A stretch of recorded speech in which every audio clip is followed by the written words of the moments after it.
दाखिला वजीर अमित शाह की। अमित शाह लगातार मीटिंग्स कर रहे हैं। दिल्ली की सलामती सूरत हाल पर उनकी गहरी नजर है और इसी गहरी नजर के बीच बड़ी खबर जो सामने आ रही है वह दाखिला वजीर का वो बयान जिसमें उन्होंने साफ कर दिया कि किसी भी कीमत पर उन लोगों को नहीं बख्शा जाएगा जो नई दिल्ली धमाके में मुलव्वस है। अमित शाह की तरफ से साफ और वाजिया अल्फाज में आने वाले दिनों में किस तरीके की सख्ती इस तमाम मामले पर होगी, उस हवाले से लाइन खींच दी गई है। सरकार की तरफ से यह साफ कर दिया गया कि सख्त से सख्त तरीन सजा उन परपेट्रेटर्स को दी जाएगी जिन्होंने दिल्ली के अंदर धमाका किया है। वज़ीर दाखिला के मुताबिक जो फौतशुदा एहलकार लोग हैं 12 के करीब जो लोग हैं उनके तमाम एहलकार जो उनके फैमिली मेंबर्स हैं उनके साथ इजहार ताज़ियत करते हैं, लेकिन ये अज़म दोहराते हैं कि मुल्क की सलामती पर किसी को भी खेलने की इजाज़त नहीं होगी और अगर इस तरीके से कोई करता है तो सख्त से सख्त तरीन सज़ा जो है वो दी जाएगी। दाखिला वजीर गुजरात सागर सैनिक स्कूल इवेंट के अंदर मौजूद थे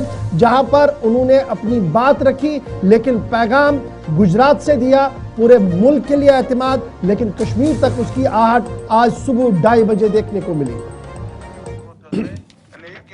दिल्लीમાં એક આતંકવાદી ઘટનામાં કાર વિસ્ફોટમાં 9 લોકોનું મૃત્યુ થયું અને 25ની આસપાસ નાગરિકો ઘવાયા છે।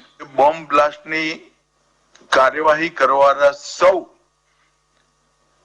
જે કોઈ भी જે સ્તરે આની અંદર સંડોવાયેલા છે એ સૌને કાયદાની અદાલત સામે લઈ જઈ સૌને ઉચિત સજા થાય એના માટે ભારતના વડાપ્રધાનનો જે સંકલ્પ છે એ નિશ્ચિત રૂપે પૂરો થશે અને એક એવું ઉદાહરણ બેસવાનું છે કે જેથી ભવિષ્યમાં આવી ક્યારે આતંકવાદી ઘટના ના થાય। દિલ્હીમાં गृह मंत्री अमित शाह बात कर रहे थे और गुजराती जबान का इस्तेमाल करते हुए, चूंकि गुजरात से रिलेटेड एक प्रोग्राम था, वज़ीर आला गुजरात भी इस प्रोग्राम का हिस्सा थे। मुजरिमों को इबरतनाक सजा दिलाई जाएगी और वज़ीर आज़म का अज़्म पूरा होगा, इस बात का खुलासा वो कर रहे थे। सीधा ताबिश कमाल के पास चलेंगे, चूंकि 2 खबरें बैक टू बैक ली और उसके बाद साउथ कश्मीर से एक और बड़ी खबर आ रही है, मजीद गिरफ्तारियां हुई हैं, उस तरफ भी लिए चलेंगे। लेकिन ताबिश, इससे पहले गृह मंत्री के स्टेटमेंट्स ये तो कॉन्टिन्यूसली आते रहेंगे, तहकीकात भी चल रही है, लेकिन एक बड़ा और हैरान करने वाला जो इंकिशाफ हुआ, बड़ा खुलासा हुआ कि जब से ये प्लान बन रहा था और जब प्लान के मुताबिक इस हमले को एग्जीक्यूट किया गया, तब तक एक मोबाइल एप्लीकेशन का सहारा ये तमाम के तमाम लोग ले रहे थे और थ्रीमा नाम की एप्लीकेशन इस्तेमाल हो रही थी। मजीद क्या कुछ इन्वेस्टिगेशन एजेंसीज के सोर्सेज बताते हैं? जहां तक जांच में पता चला है तो थ्रीमा नाम की जो ऐप है ये 2023 से भारत के अंदर पूरी तरह से बैन है। हालांकि इस ऐप को अगर आपको इंस्टॉल करना है तो आपको स्विट्जरलैंड में अकाउंट में बाय कोरियर पैसा भेजना होता है। एक किस्म की पेड यानी पैसे से चलने वाली एक एप्लीकेशन है जिसके जरिए आप जिस तरह से व्हाट्सएप को आप यूज करते हैं, जो एप्लीकेशन व्हाट्सएप में आप इंस्टॉल करते हैं उसी तरह से इस पर भी काम किया जाता है। हालांकि इसको वो लोग इस्तेमाल करते हैं जो अपनी पहचान छुपाना चाहते हैं। आपको व्हाट्सएप में रजिस्टर्ड करने के लिए अपना मोबाइल नंबर, अपनी ईमेल आईडी, अपना मोबाइल लिंक सब शेयर करना होता है। लेकिन थ्रीमा नाम की जो ऐप है इसमें आपको किसी तरह के किसी ना मोबाइल नंबर की जरूरत है और ना ही ईमेल की जरूरत है। आप इस ऐप को डाउनलोड करने के बाद और पैसा देने के बाद इस ऐप का आप इस्तेमाल कर सकते हैं। खास तौर से ये जो एप्लीकेशन है ये 2023 से भारत में बंद की गई थी।